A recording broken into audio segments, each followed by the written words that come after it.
Hold me now in the hands that created the heavens. Find me now where the grace runs as deep as your scars. You pulled me from the clay. You set me on a rock. You called me by your name. Made my heart whole again. Lifted up, and my knees know it's all for your glory. I might stand with more reasons to sing than to fear. You pulled me from the clay. You set me on a rock. You called me by your name. Made my heart whole again. Here I stand, high in surrender. I need you now. Hold my heart now and forever. My soul cries out. Once I was broken. You love my whole heart through. Sin has no hold on me, 'cause your grace holds me now. That grace owns the ground where the grave did. All my shame remains left for dead in your way. You crashed those age-old gates. You left no stone unturned. You stepped out of that grave, shouldered me all the way. Here I stand, high in surrender. I need you now. Hold my heart now and forever. My soul cries out. Once I was broken. You love my whole heart through. Sin had no hold on me, 'cause your grace holds me now.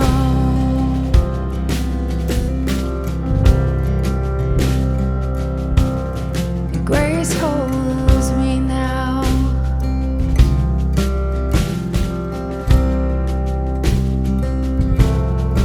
Once I was broken. You love my whole heart through. Sin has no hold on me, 'cause your grace holds me now. Healed and forgiven. Look where my chains are now. Death has no hold on me, 'cause your grace holds that ground. Your grace holds me now. Your grace holds me now. Your grace holds me now. Yes, your grace holds me now.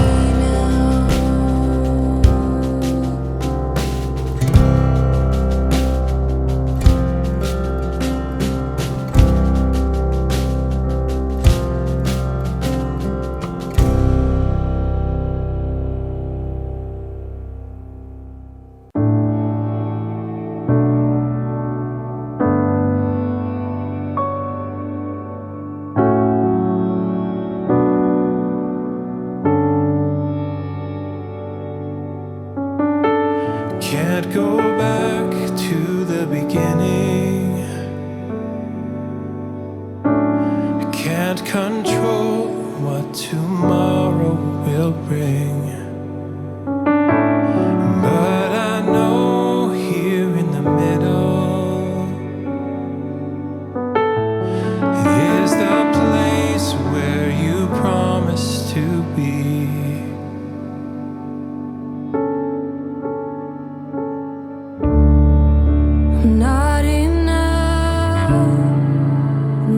Unless you come, will you meet me here again?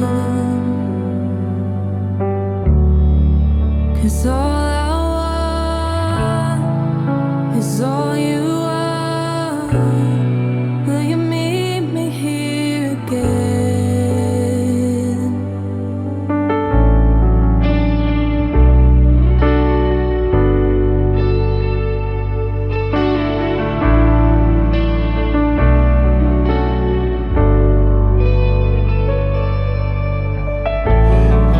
As I walk down through the valley,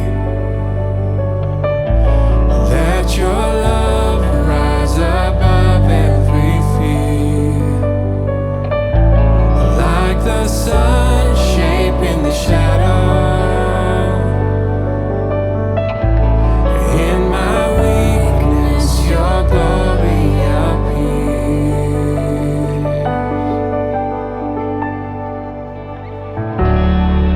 I'm not enough unless you come.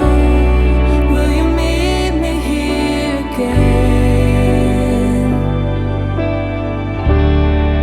'Cause all I want is all you are. Will you meet me here again? I'm not enough unless you come. Will you meet me here again? 'Cause all I want is all you are. Will you meet me here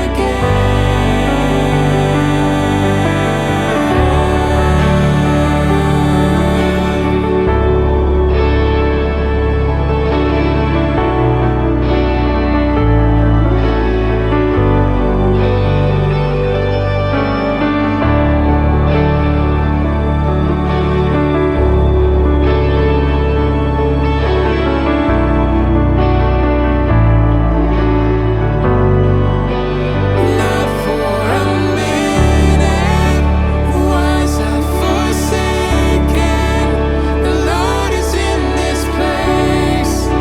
The Lord is in this place.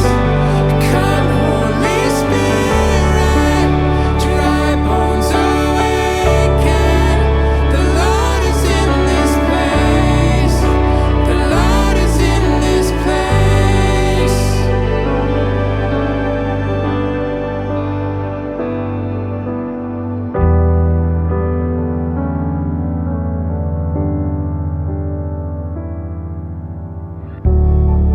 I'm not enough unless you come. Will you meet me here again?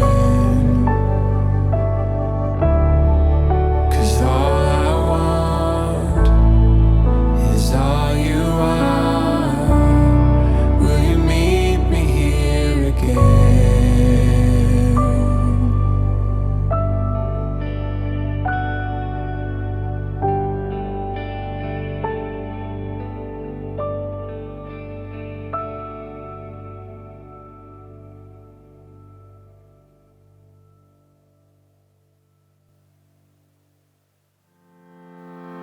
Hey Westside, we hope your summer is treating you well. Thanks for joining us for another online service. Additionally, our YouTube playlist has quite an expansive selection. Our team has been diligently curating and building this playlist for you to enjoy at home throughout your day. Check it out on our YouTube channel, Westside King's Church. The Drive-In at Westside is set to present another Showtime Under the Stars on Friday, September 18th at 8 p.m. We are proud to announce that this year's featured movie is Disney Pixar's Up. Up is a brilliant and touching film filled with adventure and classic storytelling. It's perfect for an evening of fun with the whole family. You'll be safe in your cars with the drive-through only concession available as you drive in, so come and enjoy a night under the stars. For regular giving, you can send a text to 84321, download the WKC Journal app, or visit our website at wkc.org and click on the Give tab. Thank you for your continued support, Westside, and your generous giving. And now for 150, our Psalms teaching series. An ongoing issue for pretty much every religion in the world relates to the space between God and humanity. Whether it's an ancient religion or a modern belief system, the constant appears to be that God is elsewhere. That God is either, up there or over there, or in some cases entirely absent or just doesn't exist. Essentially, there is a gap between God and us.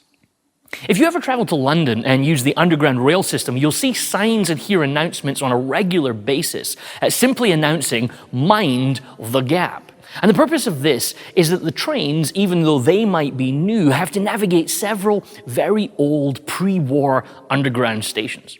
As a result, many of the stations have quite a large gap between the platform and the train floor.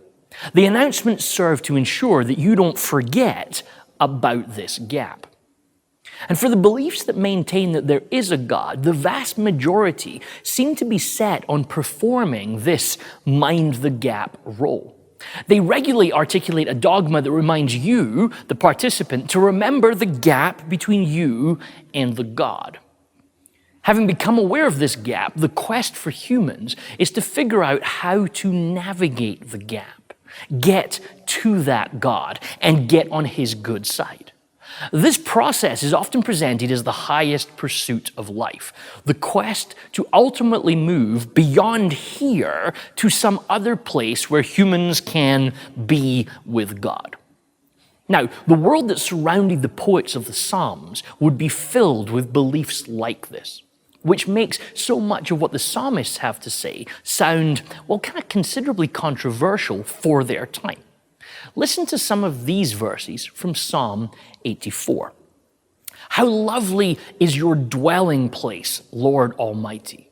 My soul yearns, even faints, for the courts of the Lord. My heart and my flesh cry out for the living God.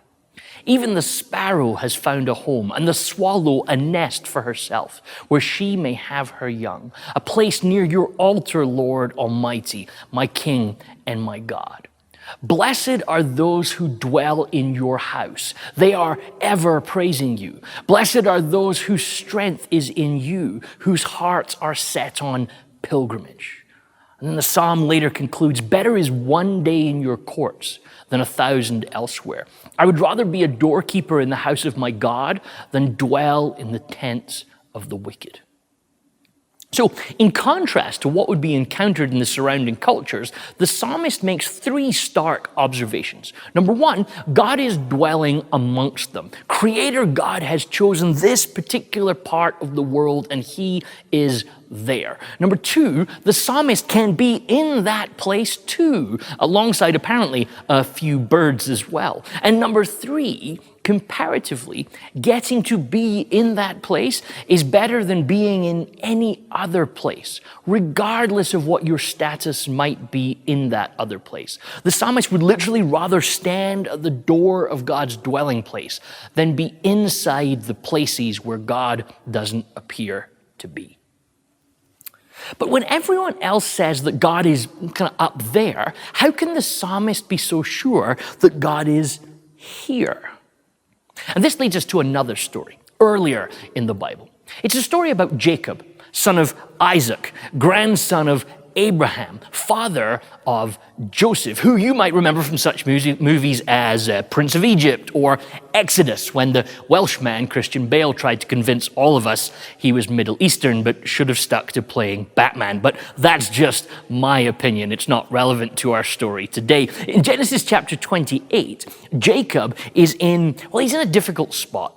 He's managed to irritate his brother Esau, and I'm putting that a little bit lightly. And Esau is now looking for an opportunity to kill him, and I'm not exaggerating there at all. So Jacob is heading out to get some space between him and his brother. He needs to create a little bit of a gap between them. And the Bible picks the story up in Genesis chapter 28 and verse 11. It says this, "He," that's Jacob, "came to a certain place, and he stayed there for the night, because the sun had set. Taking one of the stones of the place, he put it under his head and lay down in that place. And he dreamed that there was a ladder set up on the earth, the top of it reaching to heaven, and the angels of God were ascending and descending on it. In the dream, the Lord God then speaks to Jacob and passes on the blessings and the promises that God had earlier made to Abraham. So when Jacob then awakes in verse 16, he says this. He says, "Surely the Lord is in this place, and I did not know it." And he was afraid and said, "How awesome is this place? This is none other than the house of God, and this is the gate of heaven." So Jacob rose early in the morning, and he took the stone that he had put under his head, and he set it up for a pillar, and he poured oil on the top of it, and he called that place Bethel. Now, Bethel is a Hebrew word which literally means house of God. So Jacob wakes up out of this dream and realizes that God was with him there, even though Jacob didn't realize it. And so he concludes that this place, this space, is where God is. Like, notice how he continues in verse 20. "Then Jacob made a vow, saying, 'If God will be with me and will keep me in this way that I go, and will give me bread to eat and clothing to wear, so that I come again to my father's house in peace, then the Lord shall be my God, and this stone which I have set up for a pillar shall be God's house.'" So Jacob's story happened, but also this is a story that happens for most of us all the time. It's the paradox of religious humanity. I want a God who will go with me, but I also want a God who will protect me, and I also want a God who will live in this specific place here, this place where I put him. Now, sometimes this attitude grows out of reverence. We see God or we sense God in some particular place, and we want to mark that place off as holy. But I wonder how often the reason that we do this is also because we want to be able to control where we think God is. If God is confined to this holy place, his house, then it also means we don't need to worry about where he is the rest of the time. Let me put it like this. Have you ever heard someone swear in church? Like I have, and it's pretty rare to be fair. But what always seems to happen when it does is that that person, or often their partner, immediately will say something like, "Oh, I'm sorry, I forgot I was in church." So their problem isn't the F-bomb they just dropped, it's where they dropped it. In church, a more holy space, that kind of feels a little bit awkward. And I always find myself in that situation wanting to ask, so would you apologize if you said that in a bar? Probably we wouldn't, because that seems like a different space. Because what we do, you see, is we delineate our holy and non-holy spaces in the opposite way. We act in a holy way when we're in a so-called holy space, but we behave differently elsewhere. I knew a guy once who would line up to pray with total strangers while at church, but would never dream of praying for his own friend at a bar or while they were at work. Like, does it suit us sometimes to be able to leave God behind? Or to think that we can control where he is? When the people of Israel initially found themselves rescued from slavery, they were heading into a long period of nomadic life. And so they didn't build a temple or a church for God. Instead, God's presence with them was represented by a tabernacle, quite literally a religious tent. That's all that word means. And this religious tent that they then were able to move around with them wherever they went. God was mobile. He's the God of campers and outdoors folk. But the thing to note is that God was okay with this. God was happy with the tabernacle. In fact, as the story progresses and the generations settle the land and develop it, increasingly the pressure grows to build a temple for God, which God largely resists. Because when you build a house for God, there's a temptation to say, this is where God lives, which is another way of saying we get to choose where God is. And we still do this to this day. We build buildings for God, and then we tell children not to run in them and adults to leave their coffee outside. But it creates an even bigger problem.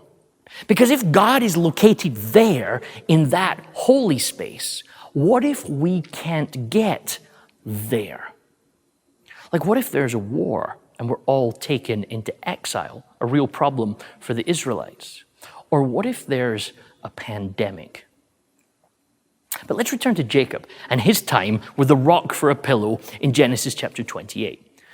The story begins with, he came to a certain place, which is a really nice way to say this in English. We imagine Jacob dressed as you would be for the mall, wandering sedately into this place. But the Hebrew that this story is written in is a little more descriptive. It says, quite literally, he encountered a place. In fact, the word used is sometimes used to describe a collision. Like, if you were walking and you fell over something accidentally, that's the phrase and the word that would be used. So one way of saying it is that Jacob stumbles into a place. Jacob stumbles into a place after which he then says, God was in this place and I didn't realize. Like, I often hear talk of how or where or why God does particular things. And I always remember finding myself, let me say it like this, I always find myself remembering Jacob. He collided with a place. He fell over a place where God was, and he didn't even know it. Like, we love to think that we've got God under control, but sometimes we don't even realize that he's with us or he's in the space. God was in this space and I didn't even know it. Later in the story of Israel, they finally did build a temple and they retired the tabernacle, the RV of holy spaces. And they built this unbelievable building, lavished with wealth and riches. The book of 2nd Chronicles in the Bible tells us about the consecration ceremony. The priests run through various practices and sacrifices as they make the place to be God's home, and it works for them. Much like when God led them through the desert by pillars of cloud and fire, so a cloud blows into the temple and fire comes from the sky. But then there's 2 lines in the text of 2 Chronicles chapter 6 and 7. When the cloud fills the temple, it says the priests could not enter the space to do their ministry. And when the fire appeared, it says the same thing again. When we try to domesticate God, to control him, to tell him where to be and where not to be, God will remind us that he doesn't operate on our terms. And of course, this is a good thing, because that's how we know that we didn't just make this God up. And you see, the Psalms want to remind us of this on a regular basis. If we pay attention, all the Psalms about the temple, about God's house, are actually telling us that the temple is a kind of microcosmos, a mini world. If the people aren't careful, the temple becomes, just as Jacob setting up a stone in Bethel does, it becomes a place where we say, here's your space, God. You go there, you stay there, and do what we say and what we ask. But God was really there already, and Jacob collided with him. God was already there, and Jacob didn't realize.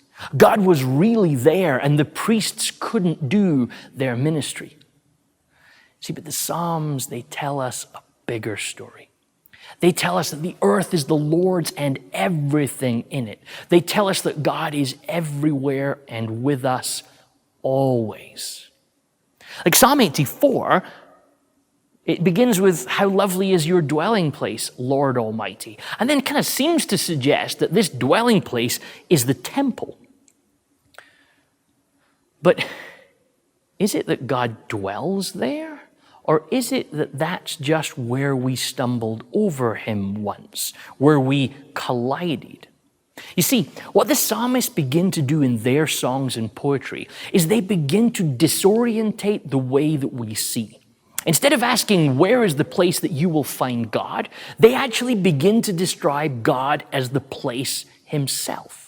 Psalm 90, it opens with, Lord, you have been our dwelling place throughout all generations. Psalm 91, verse 1, and then in verse 9 and 10, advises that whoever dwells in the shelter of the Most High will rest in the shadow of the Almighty. And that if you say the Lord is my refuge and you make the Most High your dwelling, no harm will overtake you, no disaster will come near your tent. It's as if the Psalms are saying, if you meet God, then that is the place where he is. God was in this place and I didn't realize it. The psalmists invert the whole story. They point out that the question isn't whether God is here. The question is whether or not you realize it. I remember hearing someone once open a service at church by saying, let's invite God into this place. To which I hope you now know the response to that is, surely the Lord is in this place and we did not know it. Now, years after Jacob and the temple story and the Psalms, when one of Jesus' followers decided to write a gospel that we now know as John, and he came to describe what it was that had happened in and through Jesus, he chose the following phrase: "The Word became flesh and made his dwelling among us." That's John's Gospel, chapter 1 and verse 14. But John's Gospel is written in Greek. And Jesus' followers are always a little on the cheeky side. So the sentence in Greek, it actually reads that the Word, that's Jesus, became flesh and pitched his tent amongst us. Like he camped amongst us. He tabernacled with us. He was dwelling with us, not over there. He was, as Eugene Peterson translates this verse, in the neighborhood. Now, this whole aspect of the Psalms and the story of Jesus becomes hugely significant in the first few days of the church, this new movement of Jesus followers that developed after Jesus returned to be with his Father. At this point in the early chapters of the book of Acts, you can see the regrowth and revival of the idea that God was in one particular place for one particular people. And the disciples have a tendency to kind of look like they're just going to stay there. But then, during the Jewish Pentecost festival, Jesus' followers, they're all gathered together, probably somewhere in the temple grounds, as Acts 2 tells us, and the Holy Spirit shows up, accompanied by wind and fire. Like, where have we seen that before?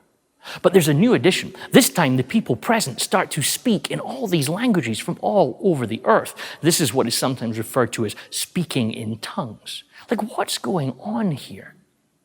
Well, pretty much the same thing we keep seeing.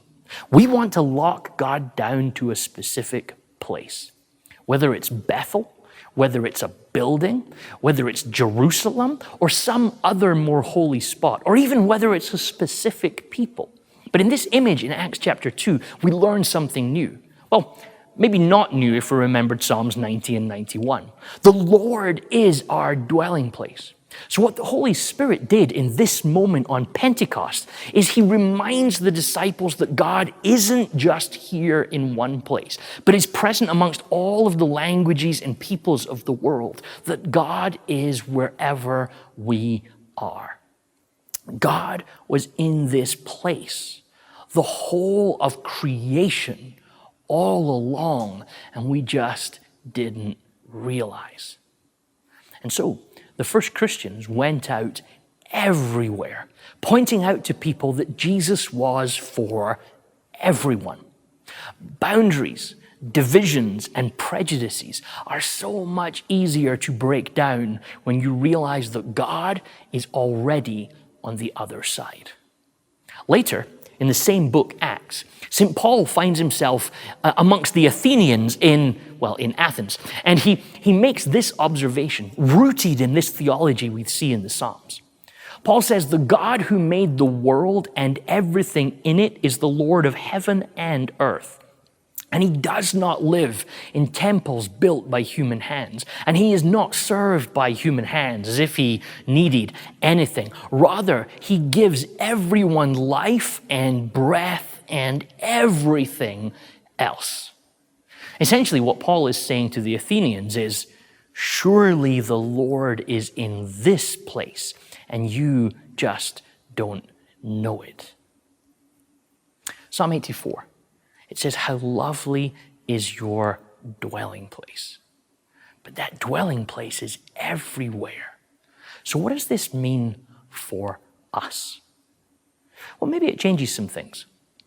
Christians have habitually assumed that we have the monopoly on Jesus. And by that, I mean that we think we get to take him places. So we say things like, I need to bring some Jesus to my workplace, or we teach our kids how to take Jesus into their schools, or we hear missionaries talk about taking Jesus to particular people groups. But Jesus isn't someone we take anywhere. How can you take Jesus somewhere he already is? So what if evangelism isn't taking Jesus to people, but rather pointing out all the places where Jesus already is? What if evangelism is introducing people to the God who was there all along? They just didn't know it. What if evangelism is just trying to be present when people collide or stumble into or fall over Jesus? And you're just there to say, yeah, he's like that sometimes. But this psalm also speaks to us in a pandemic. Like, we'd love to all be able to get together in church right now. Like, wouldn't it be excellent? Well, yes, but not because church is a more holy space than anywhere else. Like, church services are formative, shaping spaces for us, if we allow them to be. But they're not all that there is to being the church. Like, if God dwells with us, if Jesus is in the neighborhood, perhaps the question right now isn't so much, how do we get to do church, but rather, how do I get to be the church? If Jesus is everywhere, what does it look like for me to live like that? The longer the disruption of the pandemic continues, the more and more disorientated our society, our world, our friends will become. And the Psalms offer us a reorientation that we find fulfilled in Jesus. See, the grace of the gospel doesn't say to the disoriented, here's the path or the way or the instructions about how you get yourself to God. Rather, the gospel reorients us. It shows us that we have stumbled into the presence of God, that we are in his dwelling place, and he has come to us. Jesus is in this place all along. You just didn't realize it. How lovely is his dwelling place. And may his grace and peace be with you.